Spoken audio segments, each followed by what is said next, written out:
இன்றைக்கி ஆதிரா ஜங்ஷனில் 2 ட்ரிக்கை யூஸ் பண்ணி பஞ்சு போல் ஆப்பம் எப்படி சுடுறதுன்னு பார்க்க போகிறோங்க.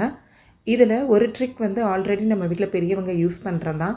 பட் ஒன் மோர் ட்ரிக் வந்து ரொம்ப ஸ்பெஷலானது.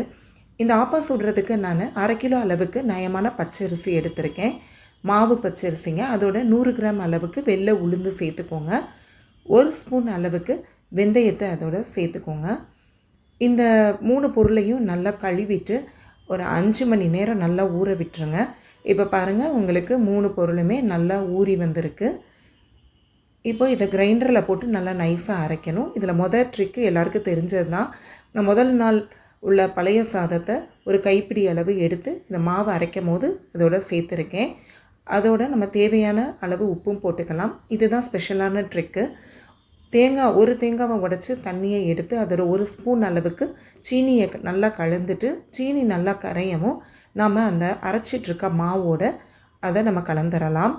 மாவு வந்து எவ்வளவுக்கு எவ்வளவு நீங்கள் நைஸாக அரைக்கிறீங்களோ அப்போ தான் உங்களுக்கு பஞ்சு போல் ஆப்பம் வருங்க.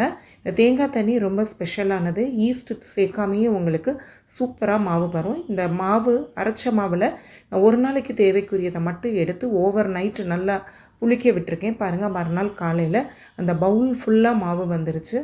மாவே ரொம்ப நல்லா சாஃப்டாக இருக்குது பாருங்கள். இது கொஞ்சம் கெட்டியாக இருந்தால் நீங்கள் தண்ணி கலந்துக்கலாம் மாவில். நான் இந்த இடியாப்பத்துக்கு தேங்காய் பால் எடுத்து வச்சுருக்கேன்.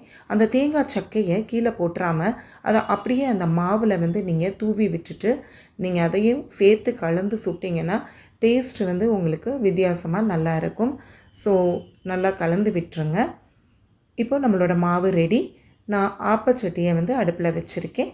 அதில் லேசாக கொஞ்சம் போல் எண்ணெய் விட்டுட்டு நல்லா ஒயிட் கிளாத் இல்லை டிஷ்யூ பேப்பர் வச்சு தொடச்சி விட்டுருங்க. ஒரு கரண்டி மாவை மட்டும் எடுத்து ஊற்றிட்டு அந்த மாவு வந்து நல்லா சுற்றி வந்து நிற்கிற அளவுக்கு நல்லா நீங்கள் அந்த ஆப்பச்சட்டியை ரொட்டேட் பண்ணி விட்டுருங்க. ஓகே, இப்போ மாவை வந்து நம்ம சுற்றி விட்டுட்டோம்.